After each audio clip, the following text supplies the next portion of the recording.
Hey, what's up, everybody? Welcome to the 3200 podcast, man. This is our live show. We are so happy to have you with us tonight.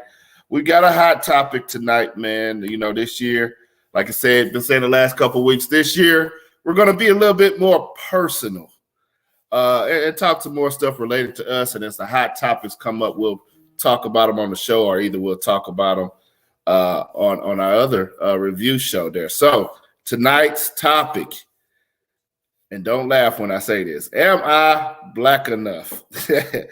Not me, but us. Hey, stay right here with me, man. We'll be right back after this.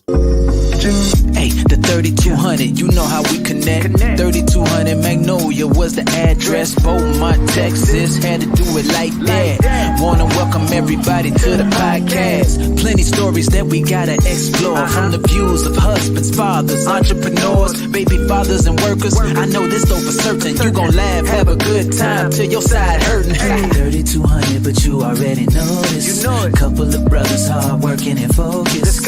Intellectual, entertaining for show. 32 double O, let's go. 3200, but you already know this. Couple of brothers hard working and focused. Intellectual, entertaining for show. 32 double O, let's go. Hey, yeah, make sure that you turn it up. Get the talking, ain't no topic that we do not discuss. Yeah, everything and nothing at the same time. Good vibes, tune in, cause you know it's going down. 3200.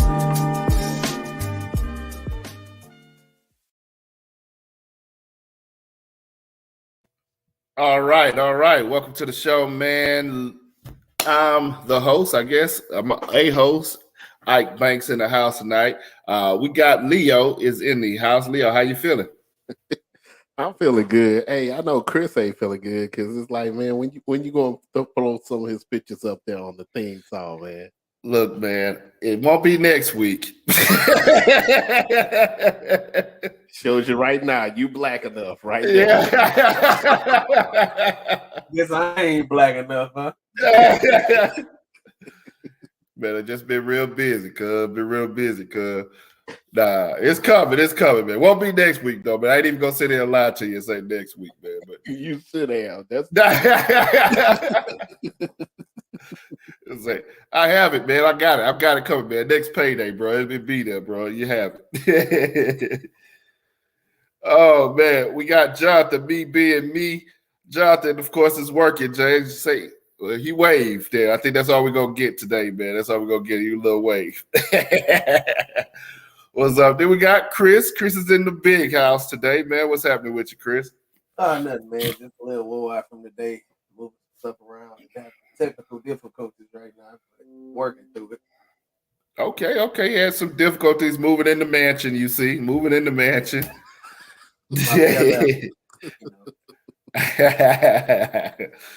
Man, welcome to the show, man. This is the 3200, man. Before we get started on this hot topic, man, we need you to do us a huge favor, man. We need you to go ahead, smash that like, share, and subscribe button, man. We are pleading with you, man. You know what? We went up 4 subscribers on YouTube, man. We went up 4 subscribers. We're at 119. And you could be the one to bust that 119 off on YouTube by clicking the subscribe, and you could be our even number. I hate uneven numbers like 119, man. Come on, hit that subscribe button on YouTube. Be our 120th subscriber, man. One at a time is how we're going, right? right. So tonight's topic, let me tell you, I was born super black, man. I almost said a racial slur. You know, I guess I don't want to say that one. I was born super black. I played Martin Luther King in elementary. I was a Temptation in middle school. I grew up in a hard neighborhood. Had syrup sandwiches. I've done all of this stuff. Promoted black-owned restaurants. Promoted black businesses. Purchased stuff for black-owned business. And I swear, if I say one thing or do one thing, my blackness still comes into question. So that's the hot topic today, man. Am I black enough? Hey, real quick, man, let's say what's up to the peeps, man. We got Mr. Terry our faithful Mr. Terry's own, man. What's happening, Mr. Terry? Man. What is that? He said they cast him as Shakespeare. Shakespeare. Hey. Oh man, he probably went to all black school, man. He was the lightest one. Yeah. Not even Othello. Not even Othello. Oh man. Man. So that's the question. I guess that's my question, man. Can you ever be black enough for black people, man? I'll tell you straight up, man. You blacker than me, both physically and in everything that you do. I don't know, man. This is a crazy subject because, like you said, you can do all that, and then the one time they catch you in line at Starbucks getting something with pumpkin spice in it, it's over for you. You know what I mean? The one time you say a word correctly, it's over for you. But I think nowadays the times has changed compared to back in the days. It's changing more. But you can still be faced with that, which that's something that I never understood because you're always reminded that you're black by the outside world. No matter how whatever you try to be other than black, you try to be, somebody gonna come along and remind you that you black. Like Jay-Z said, man, still a Yeah. Yeah. OJ Yeah. said he just OJ, but the rest of us like, okay. Yeah, man. And I don't know. It still go on today, bro. I tell you, and we can share experiences here, man. We go open some space up to share experiences. I got a couple I like to share. One was just a couple months ago, man. We had visited some family that we hadn't seen in a while. And the first thing they say to me, man, is, yeah, I see you, man. I see you doing your thing. I see you doing your thing all the time. You're doing good. You're doing good. But you them white folks. I'm like, what? Like, you see me take one picture with the white person, and all of a sudden, all of my blackness is gone. You always with them. I'm like, what are you talking? Well, the conversations. It's like the wife, man. You take a picture and it could be 20 dudes and that one chick that work with y'all. Who's this? You taking pictures with these? But it'd be like I was trying to explain to him, like you might see me at the table with her, you might see me talking to him or taking pictures. Like, my blackness doesn't mean I can't be friends with somebody else. You know what I mean? And plus, you know, conversations, like, I'm still representing no matter who I'm around or whatever. I'm not gonna fake it to make it. I'm gonna represent, you know, my thoughts and how I view people. I'm letting people know my mind. So I say a lot of times, if you see me sitting down with somebody, hey, I'm letting them know, hey, this is how my community feels about certain things. Even when I sat down with the chief of police in Beaumont and sat down with other people during George Floyd stuff, man, we're sitting down in a bunch of forums with other people who don't look like us, pastors of all white churches or whatever, sitting down with them, having conversations with them, hard conversations, and letting them know how we feel. And I think in them situations, as black people, we can't just stay secluded to our black people and talk about this stuff. You have to go and make sure that people understand why it is we're riding out here, why it is why we're upset. And for her, my wife seen it on my face, because when she came at me like that, bro, I was just like I was, you know, I'm always smiling. So she came at me, that smile turned like real quick, like, you like, all this stuff I'm doing, you gonna say I'm still not black enough? Like, it's a hard concept, and it may be even a part of this Jim Crow.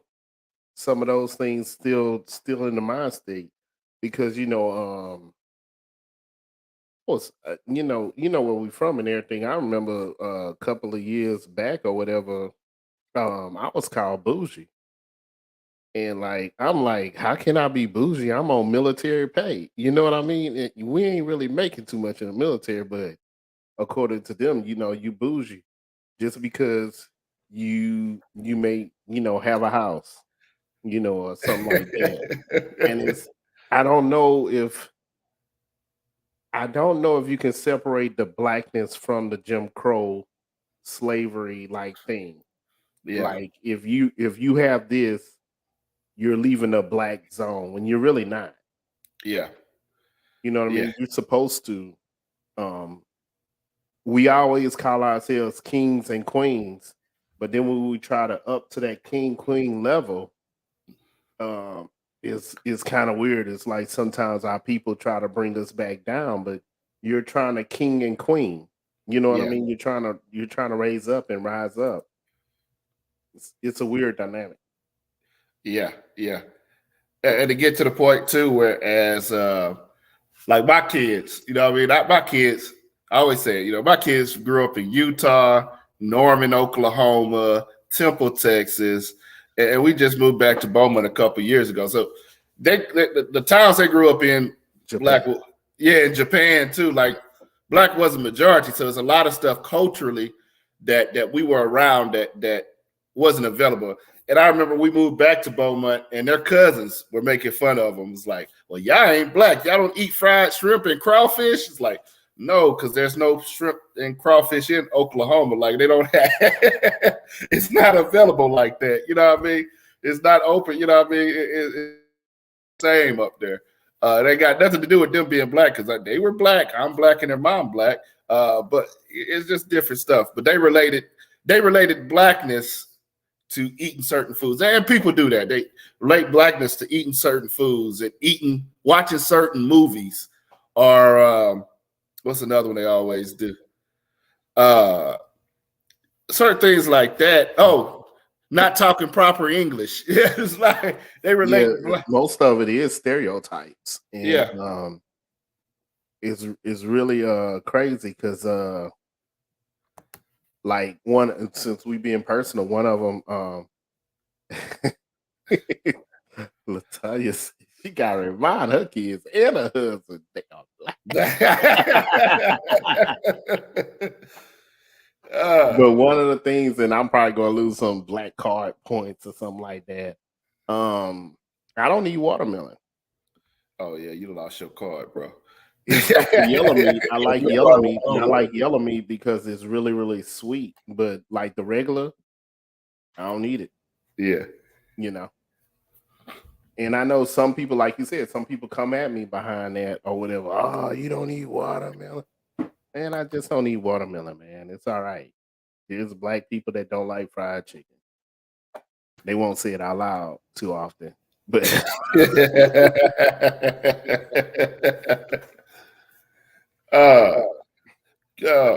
Chris, you had any experiences, bro? Oh, Mr. Terry said he don't eat watermelon either. Oh, tripe. Oh, look, I don't eat that. Well, I don't eat no tripe or hog mogs either. We don't partake in the pork anymore. Eb say, look, all the watermelon haters pop up out of nowhere, man. We pulling everybody cards tonight, man. We pulling. Still. They say I hate watermelon, but the blacks still be cooning in raccoon country. Look, Chris, you had any experiences, bro? Not really, other than like in high school with sports, like certain towns, like Vidor, Port Neches, stuff like that. Sometimes needed.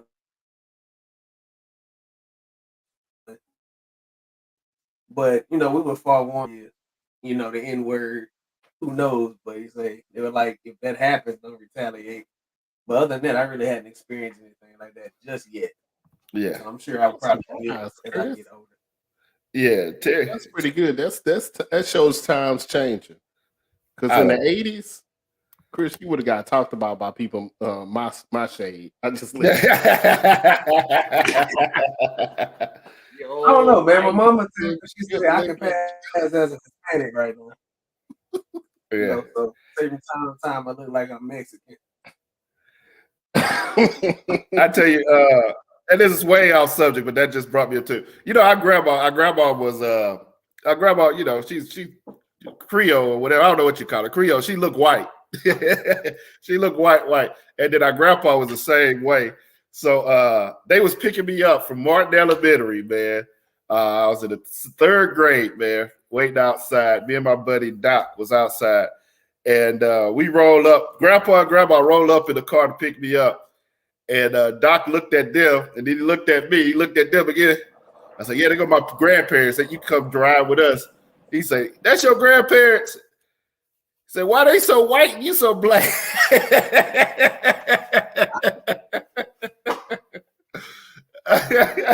That way off topic, man. But Chris brought up one thing here, man.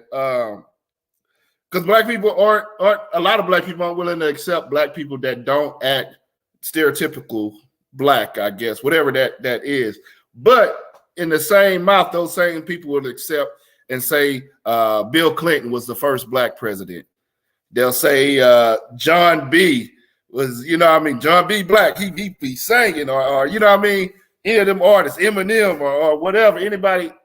They'll quickly accept them faster than they would accept a black person that may talk a little bit different or be a little different. What y'all think about that? De La Soul. Yeah. Look at De La Soul. You look at what they they even rapped about it. Just because they look different and stuff like that. But De La Soul, what most people don't know, what De La Soul would put them hands on people. But they had like a hippie style and everything else like that. And look how they got talked about. And look at some of the stuff that their sales. You know what I mean? And if you really look at their lyrics and the lyricism that they use, you'll be like, oh man. And even some of the beats and the way I can't remember their DJ name, the one dude name, but the way he did the beats and everything is crazy. But I feel like they was one of the groups that wasn't black enough, but they were speaking on black topics and subjects. Yeah, true. I think Even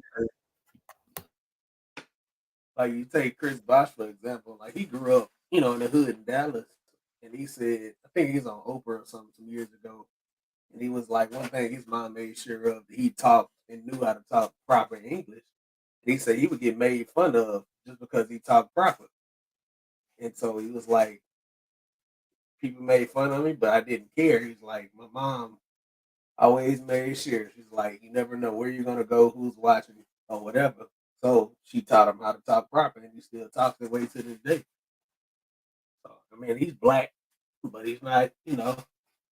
Oh, you talk white. It's not the point. So I feel like more people need to know how to talk proper too. So there's a win and a wear. All right. Let's see, Faith Love, man. Because we were debating this already. That she said I accept John B. over Candace Owens. This is the mayor of Cool Country. Now, I had to disagree with her because, I won't lie. There are, I'll say it, there are coons out there. They are coons out there or whatever. It is what it is. But I didn't see Candace Owens as a coon. Like some of the stuff she said, I may disagree on.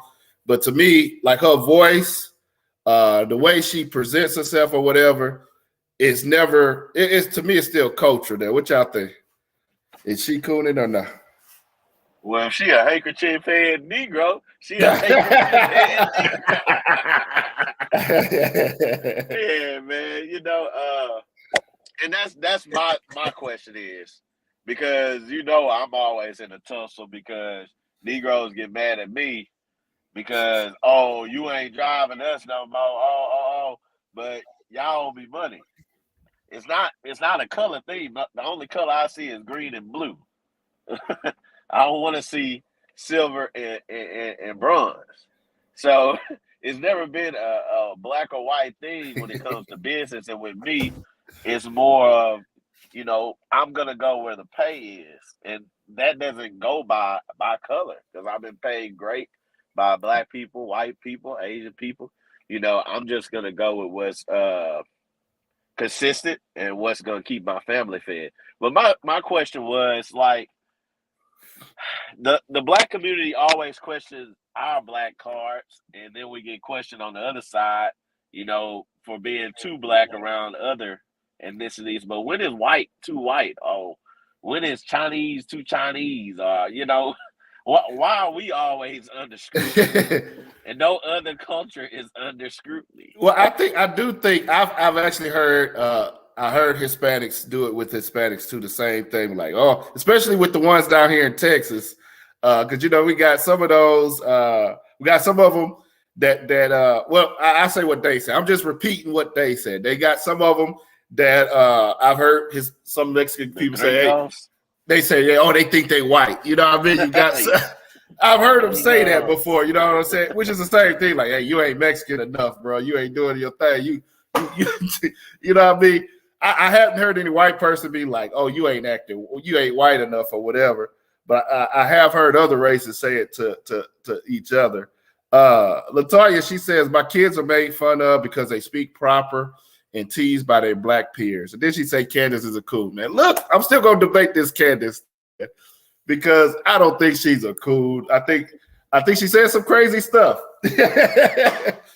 But I think in her mind, she's trying to empower black people and trying to, in her own way, she's thinking she's empowering black people to new expectations, not to be boxed into one culture. But I can understand your thing. My kids also, Latoya, my kids also made fun of, it's constant, especially when we moved back here. And they still, everybody, you speak so proper. I mean, even family, you speak so proper. Like, well, that's how they're supposed to talk. And then, we were raised in different places. So it's not, they don't know, Houston slang and all of that stuff. They just know what they've seen and what they saw from others. I got 2 points. One point is, even when your kids are in those lanes where like your kids, because they was military brats, and like my kids too, military brats, and it was pretty much the same thing.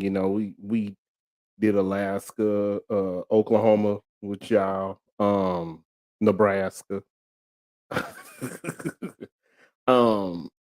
It was real weird, different. I didn't think they really noticed it, but it was kind of crazy when my sons, when we got stationed back in Louisiana, and how they kind of like relaxed and was like, I'm glad to be somewhere where it's more of us. So it's kind of weird how they with that dynamic.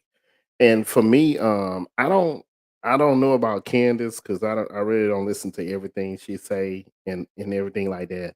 But my definition of what would be a coon to me would be somebody who don't respect their own race and always downs their own race. I don't mind like a black a brother or a sister being with another race, but what would make me upset is them downing their own race. Like, oh well, sisters ain't this, sisters ain't no.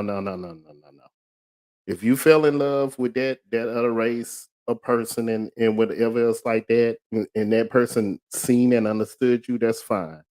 But don't put down our race and our people. So for me, a coon would be somebody who do that, who put down their own race and their own people. With Candace Owens, I don't know. I don't listen to her enough or follow her enough or anything else like that to say in my mind is So who would be a coon there, man?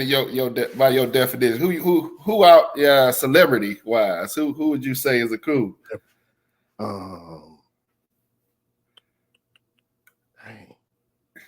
Celebrity, I really can't think of one up front. I don't know, some of the brothers that actually have been in some of these black movies. I can't remember if Terrence Howard said something about the sisters. I think what's his name said something back in the day. Um, I'll take these. what's his name? Who played in a couple of Spike Lee movies? That played Blade. Oh, yeah. Faith Love is naming them all there. She naming them all. Yeah, Herschel Walker. Yeah, that is correct. Yeah, Herschel Walker. I don't know who Jesse Lee Patterson. Oh, he is horrible. He is horrible. He is he's straight up. He crazy. Herschel is a handkerchief head Negro. Yeah, he a handkerchief head. Don't know what he's saying either. I'm like, if you're gonna be a handkerchief head Negro, at least know what he's talking about. God damn. Yeah. So I mean, for me, that's way different than them being. To me, that's way different than them being black enough. Because to me, some of the stuff that especially in the politics of it, like if you know something, a law is going to affect your people. And just quick shout out while I'm talking about laws affecting black people. If you got your kid and they're trying to go to school in Florida, pull them away from Florida. Do not let your kids go to Florida. Governor Sanchez is trying to do some crazy stuff in Florida. There shouldn't be any black kid trying to go to college in Florida after some of the laws he's trying to pass here. Just my thing there. But back on it there. What for them guys like that, you know what I mean? It's not a question on if they're black enough, because to me, they're kind of giving up. If you're putting laws out there, you're trying to put laws out there that's going to affect the culture, and you know it's going to hurt the culture. If you're saying things that are hurtful, even like your example, Leo, with the black women, if you're saying stuff that's hurtful to the culture, to me, that's a different thing than being black enough. Because you've already gave up on the culture to me. You've already said you're done with the culture. You don't like our culture, and you switch sides pretty much to me. So to me, there's no question if you're, you done gave up on us. No, you ain't black enough. You done switched teams. You done switched sides.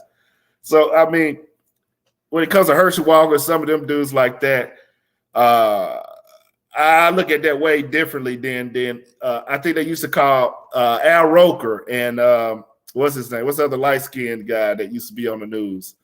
I just had his name on top too. But Al Roker and it's gonna pop back up on me.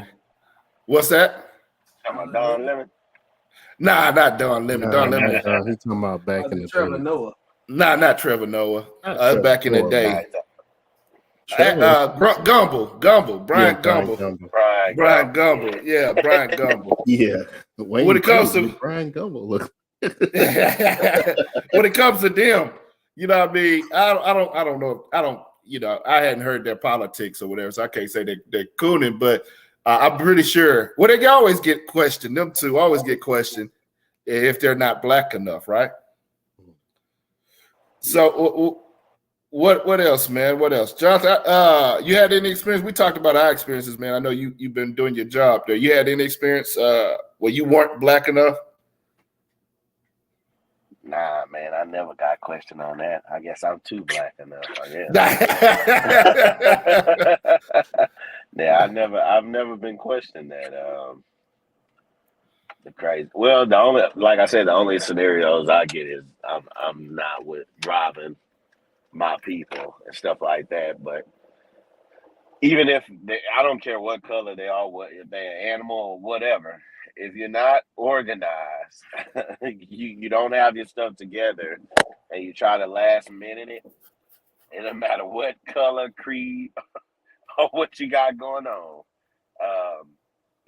I'm most likely not gonna drive you. So, that's the only time I get, oh, you with them now, you with them. Yeah, you don't drive us no more.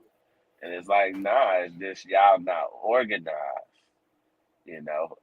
You can put up a show or a concert and all this other stuff, but you can't call somebody. We just had this. When you say y'all not organized, but you talking about that group of people, not all black people, right? I'm talking about just anybody in general. I was getting offended for a minute. Like, I just organized. Just anybody in general. That's why I said from the jump, white, black, Chinese, whatever. If they're not organized, it's just business. I don't look at black, white, yellow, whatever. I look at business relations. So, I mean, I just go with whoever's gonna supply my, needs for my family. So, you might be looking at it like that, but that's not what it is. And I support everybody, but when somebody gonna support me, that's all I be saying. Yeah. You know what I'm saying? I done Yeah. looked out for a lot of people, but a lot of people never looked out for me, and I think that's where we, hurt ourselves in the Black community, and where other communities grow, because they help each other and they build with each other, and like Leo said, it kind of goes with that Jim Crow mentality. Yeah. Latoya says facts. Let's go back there. Terry Roy, man. Terry Roy made a couple of things here, man. I'll keep pulling Terry Roy's card, man. He did say he does not eat sugar on grits, which that's just a problem there, man. We Blasphemy.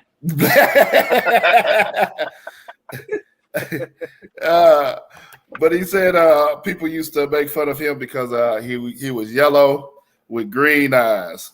Yeah. He said his great grandfather was white, but hey, man, everybody great grandfather was a master. Yeah. Yeah. We got some Irish in us from somewhere. That's what Ancestry said. We got some Irish in us from somewhere. Celebrating St. Patty's too. Oh, yeah. Pull up at the pub. Oh yeah. Be like, y'all my people. What up, cuz? Oh, We are fighting though. Oh yeah. So all these shenanigans. Oh man. Let's go back to it, man, because I think Latoya brought up something because she said her kids were made fun of. I said my kids too. Leo, your kids ever been made fun of for not being Black enough? Yeah, in fact, when they got back to Louisiana, my youngest one, he came home from school and he was like, "Daddy." I was like, "Yeah, what's up, man?" He was like, "Lord of the Rings." And I was like, yeah. He was like, "They was from the Shire, right?" I was like, "Yeah, the Shire. SHIRE, man, And he was like, "Yeah." So today on the bus, I said Brookshire. And they was like, "Sure, it's Brookshire." Like they made fun of me on the bus. But hey, it was spelled Shire, Yeah. But we just country. Yeah. I was like, "Yeah, son, it's Brookshire." Since I was a kid, it was Brookshire. Yeah. But that's how it is. I don't think they had too much. A little bit, but not too much. Like I said, most of the places that they grew up in, or they were around, it was mostly white. Yeah. So they was even what- more that side. Than What did the conversation sound like? Because I know what I had to tell my kids there. I'm just curious. What do you have to tell your kids when they come home? They tell you the kids are making fun of me. They say I talk too proper. Or I act like a white kid. Or I listen to white music or whatever. What are you telling the kids? my oldest one, he didn't care. That's always been his thing. That's I like what I like. I listen to what I listen to, stuff like that. My youngest, he would switch over, and he would, follow Sorry. follow suit with the whichever way they say it or whatever. Yeah. But he would notice and adjust. But sometimes kids do that; they notice and adjust. Yeah. So Toya says, off topic, how do y'all feel about schools taking Black history out of school? You know what? Toya, To me, it's been out of school. I'm going to say like I'm- this: Black history should not be in school. It should be history. We are history. It doesn't have to be 1 month, the shortest month of the year. Us being Starlight and Upfront. We are in every freaking thing. You watch these shows, these documentaries on History Channel, and you'll see everything. We are there. We have taught Colonel Sanders, known for his chicken. He got taught by his nanny, who was black. Jack Daniels, Uncle Ernest. That's who taught him the recipe and how to do everything. Only reason he got played the way he got played was because Jack Daniels died early and didn't have no family. So his nephew or whoever who took over kicked the black folk out. But it's a lot of stuff that's like that. So it shouldn't be blacks getting take Black history getting taken out of school. It should be when you state this history, we need to be there. Don't put us in the back. We need to be there. Yeah, I agree with you, Leo, too.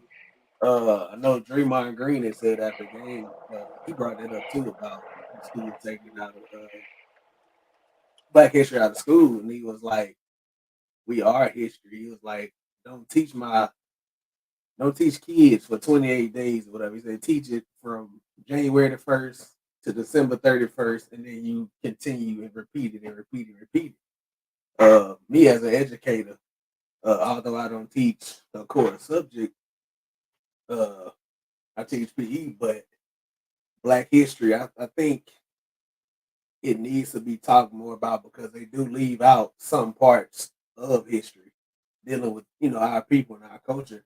And like you said, we've always been there from the beginning of time. So it's no matter what part of the world that you go, you're going to find Black people. So I mean, we're there. We're not going anywhere. So don't try to take it out of like, oh, that's not important. It's like Hispanics or just any other race, how they feel if they took out a part of their history. So I'm like, if y'all wouldn't want it done to y'all, don't do it to us.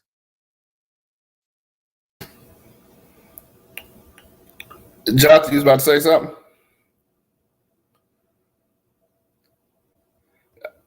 All right. I'll just say this there while Jonathan getting this stuff together.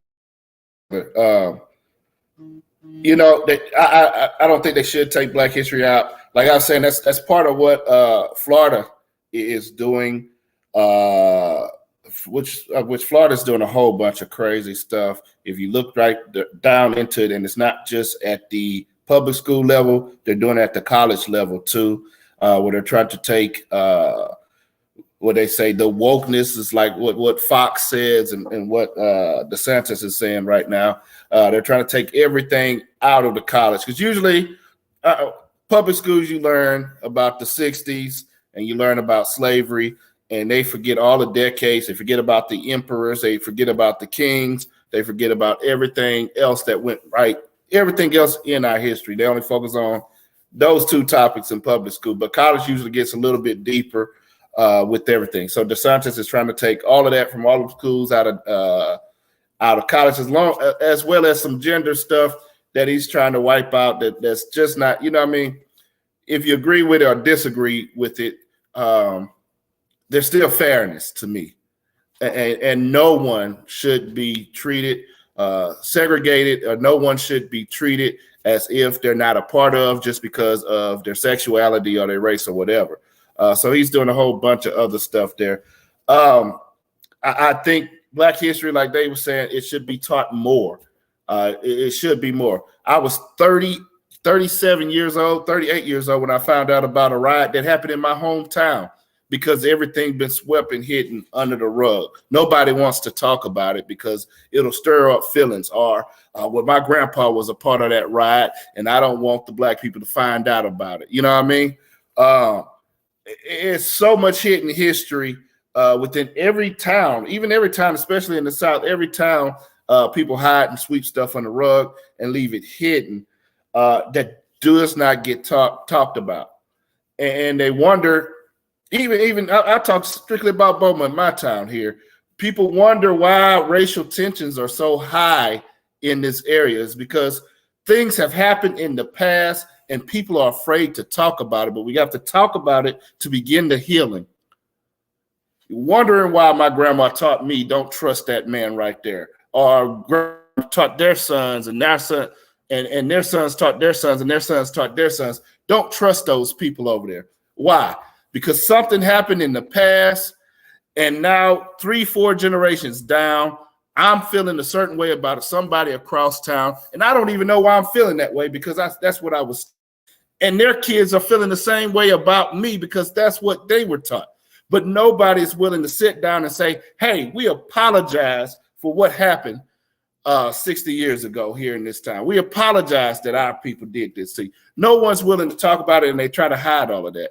So it's so much history and so much stuff. It needs to be talked about. Everything needs to be talked about. I'm afraid that 10, 20 years down the line, they're going to hide everything that's happened in the last 10 years with George Floyd and all the police homicides that happened. I'm afraid all of that stuff will be wiped out of the book because somebody don't want to get someone upset, or they don't want feelings to stir up again.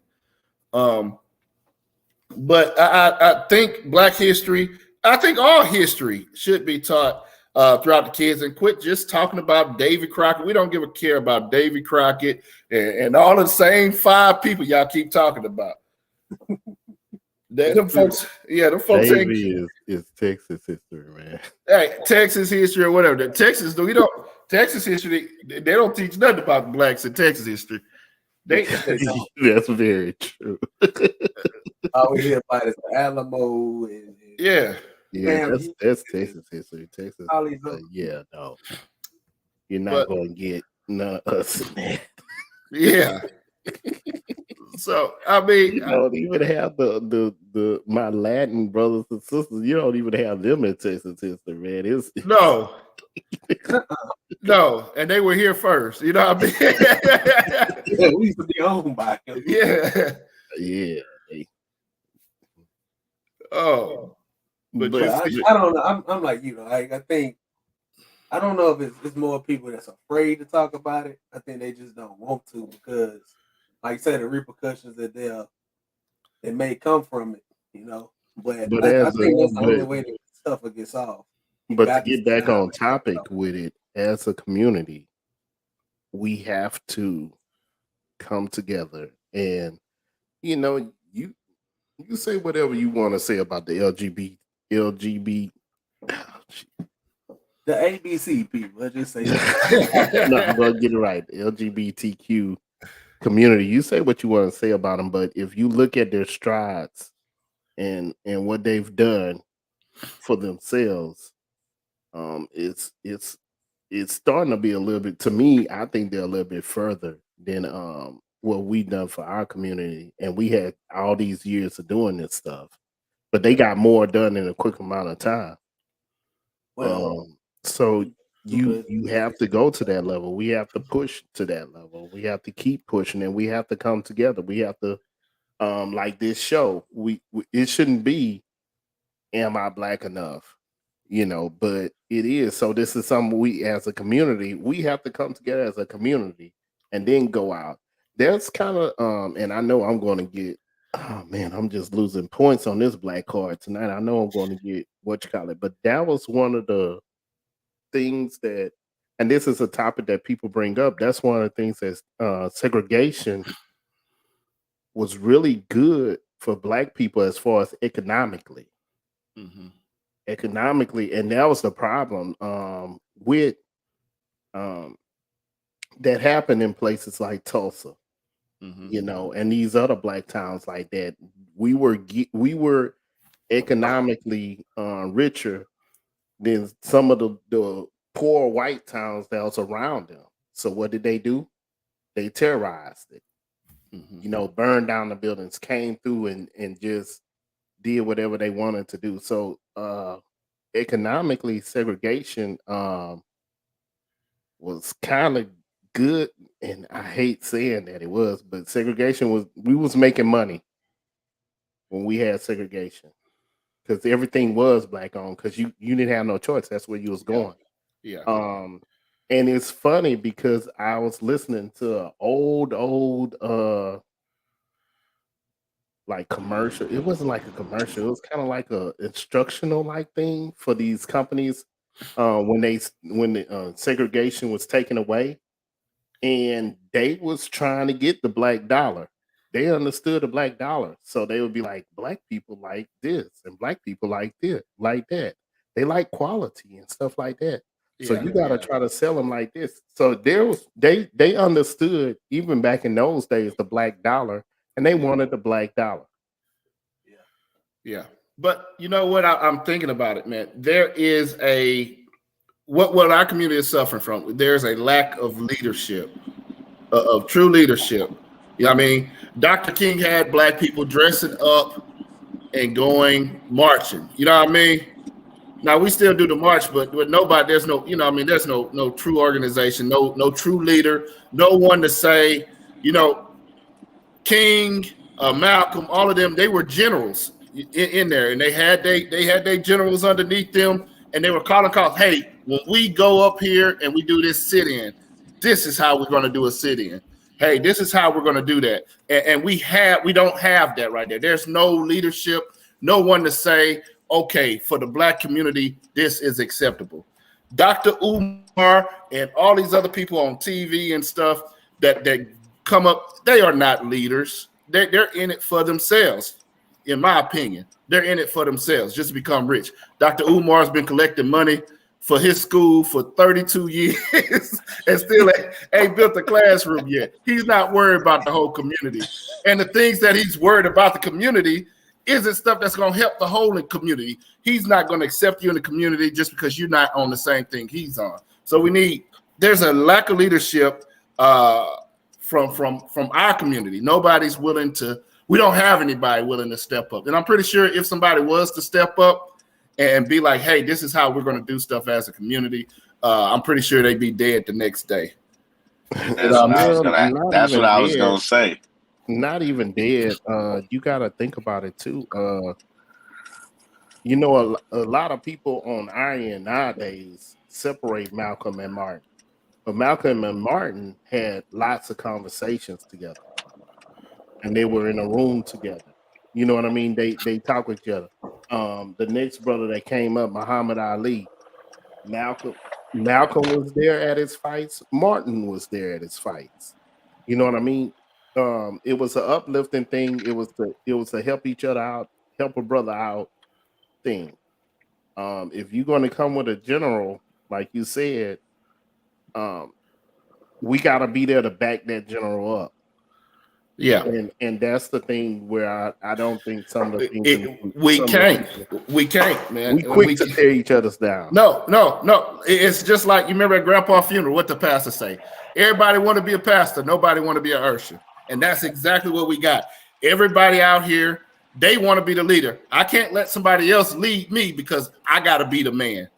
I got to be. Oh no, you can't do it like me. Oh, you want to lead? Well, I'm gonna take these folks and I'm gonna lead my own people. Like I don't know if y'all remember he said that. That got me right there. He said everybody want to be the pastor, nobody want to be an usher. Nobody's willing to do the work or follow somebody else. We all want to jump up in front, and it's holding us back.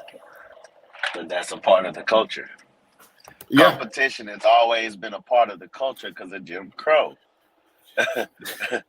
You know, it goes all the way back to competition. It's been a part of the culture.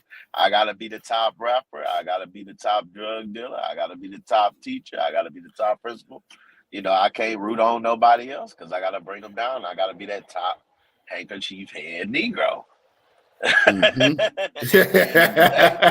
You know, and that's what I was going to say. I mean, nobody's going to really step up just because of the fear of being assassinated, but also the fear of the threats, the fear of what it might happen to their family. You know, it's a lot of different scenarios, and you got people that try to.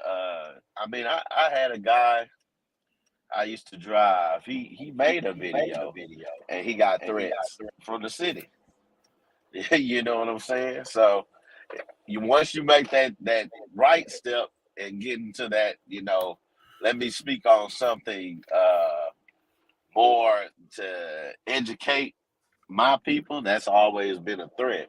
Mm-hmm. You know, knowledge has always been a threat. And that's why I was saying I feel like none of the schools, unless you like Miss Clark back in, you know, Smith or Bowie, middle school, she really, she taught outside of that book, and she had all these, pictures not only of Martin and King, Malcolm, but she had pictures of other people that we didn't know. So unless you had those teachers and were at those campuses, you really don't get Black history. You know what I'm saying? It's just like those cities that's buried under man-made water. They put that knowledge under the water and let it go. Yeah. You got some stuff that we can't even see until if we're alive, because they got it locked, locked in vaults where it's stated we cannot see. So that knowledge, I mean, it's like Pimp C say, man. Nobody want to read, man. You gotta read them books. You gotta read. If they're putting libraries away and say, oh, you can get on the phone and read books, then that's the easiest way to put away that knowledge. Yeah. Let's get rid of them libraries. Let's get rid of those. But my thing always was like, I get museums. I get it. But why the hell do we still have plantation homes? How is this a museum? I'm not gonna go, overseas and see some damn torture places for the Jews. I think those all been blown up and everything else. So why do we still got the McFadden Ward House and all these other houses like they the Picket House, chicken and dumpling? Nah, man, tear them things down, man. Why do we forget the statues? Tear down these plantation homes, man. Hey, I feel like they still making money off of it. Hey, I can't, man. I'm going to a plantation. I'm going to the Whitney on Sunday. You know what I'm saying? See? What you wearing? What you putting on to go? What you putting on? The Django suit. I'll be at the Whitney. I love history, man. I love history. So I'll be at the Whitney. It's my first time going, so we go check it out, man. But like I went to this big one in Louisiana, and I feel like they still making money off of it. You know what I'm saying? Still making money because the fields was real nice, and I'm like, I feel like I'm about to see somebody pop up. See a head pop up. They are still making money off of it, man. Yeah. Just like they still have the weddings at the houses. You know who's still making money off of it? Newport, all them other cigarette brands. Cotton, they still making money. They all still making. Oh man, yeah. Latoya said she was passing out the Willie Lynch book to everybody, and people were shocked they never read it. Yeah, Willie. Oh man. Yeah, and it's still being used today. Jim Crow, Willie Lynch, all of that stuff is still being used today in other forms. Yeah, because my thing is, like, I went on this tour and it was in Dallas, man. It's a good tour. I didn't know anything about it. I drove the bus. It's like the hidden something tour, but it's an old Black couple, and they go through all of Dallas, and I'm like, man, I bet a whole bunch of these little kids know nothing about this history. Mm-hmm.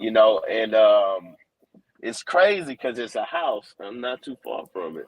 It's a house in like Uptown. It's an old Black lady, and it's probably one of the only houses in this area that's not brick. But my thing was they're trying to, they're allowing her to stay in her house until she dies, but her family can't keep it. And I'm like, how is this not a historic house? It has history to it, I think some people have visited the home and stuff like that because, the Green Book and all that, was still active. And they still, I think it's a couple little houses they got as far as historic. And I'm like, well, why don't they make that historic? Why are they trying to tear this old lady house down? And I feel like they're doing that to a lot of our elders. It's sad. But it's going to disappear, just like Latoya was saying earlier. Her grandfather told her about the rides.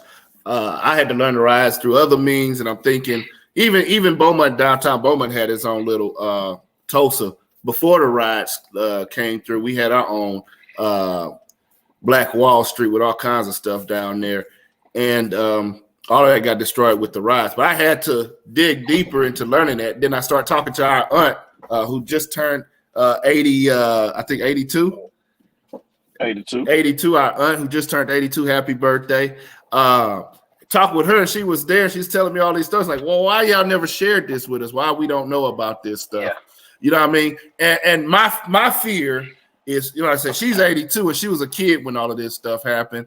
It's like when that generation dies, how do we stop our history from dying with that generation? How do we get that stuff passed down where people are learning about it and knowing about it? Yeah. And we pass it out. We dig and we pass it out. It's a lot of although people's like libraries closed and stuff like it's very easy to get that knowledge. It's even easier than it was back in the days. Now our kids can use their phones for a lot of things. But it's funny how they don't use it for the for the easiest thing like that. It's like, hey, I want to know this.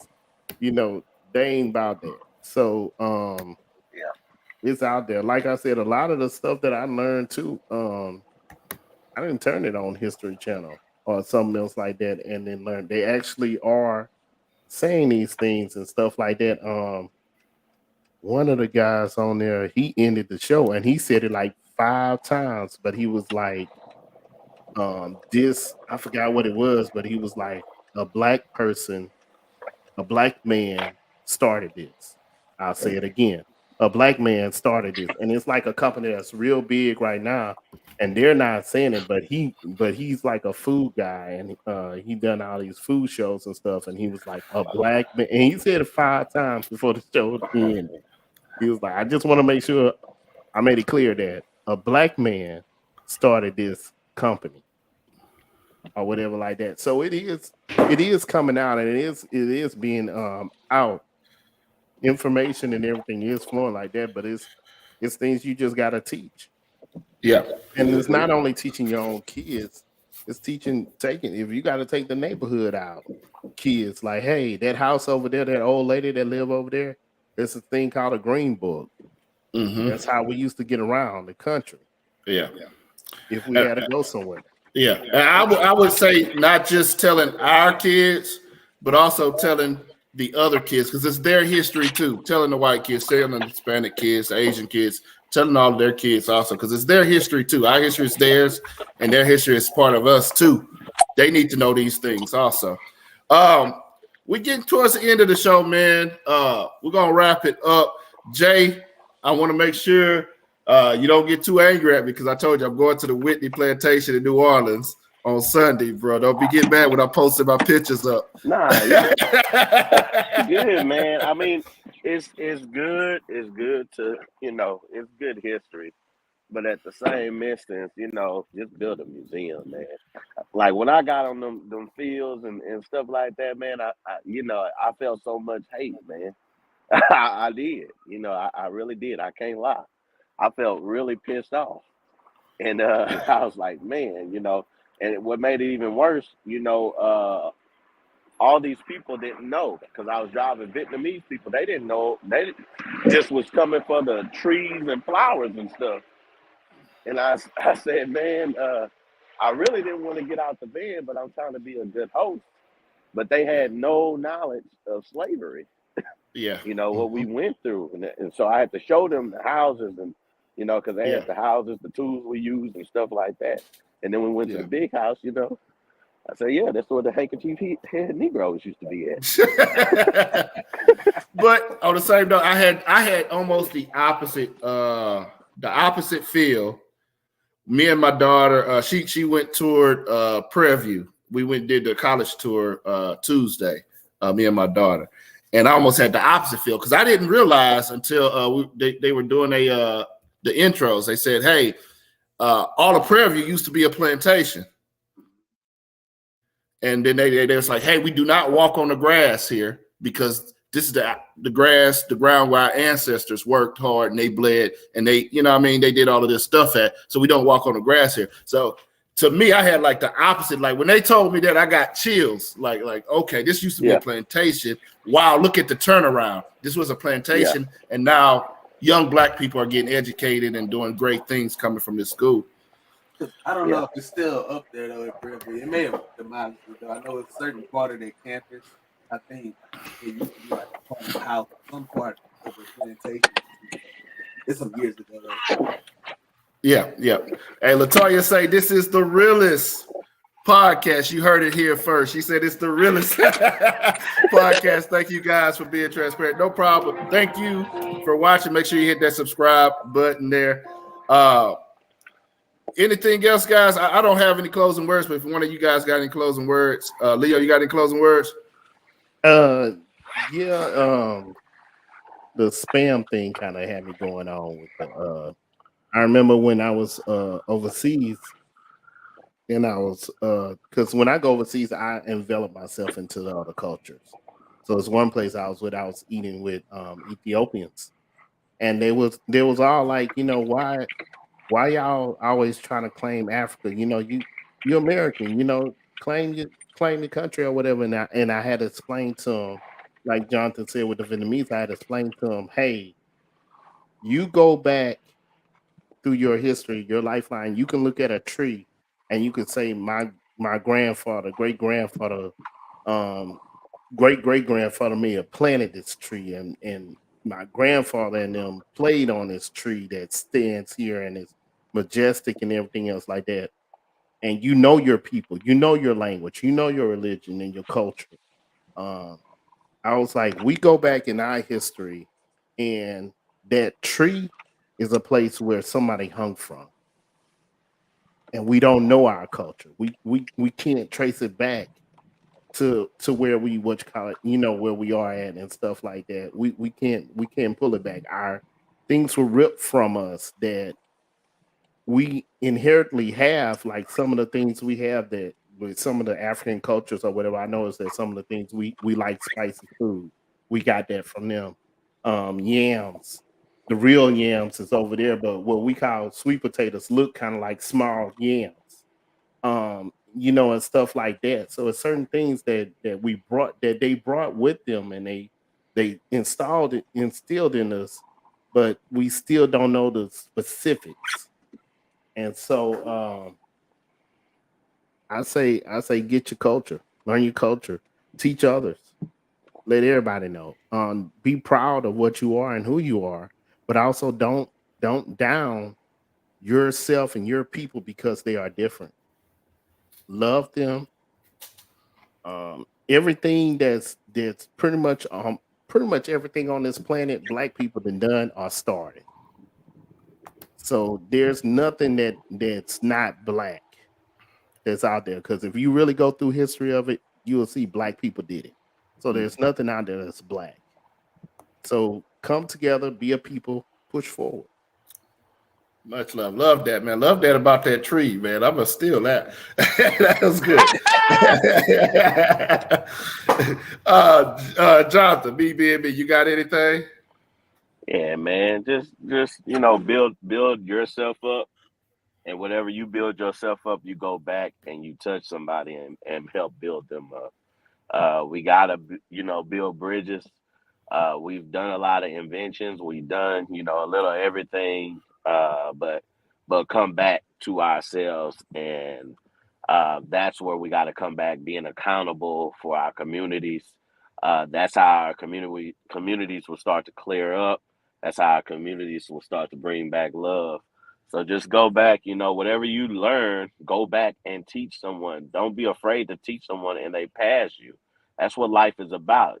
There would be no LeBron James. There would be no Michael Jordans if there wasn't Bill Russells and Will Chamberlains. So just know what you have, what you possess, it's only going to evolve. Don't be afraid of evolution. Teach these young brothers and sisters, so they can go past us. And that's what it's all about. Stop being afraid to bless people with knowledge, man. Because knowledge is power.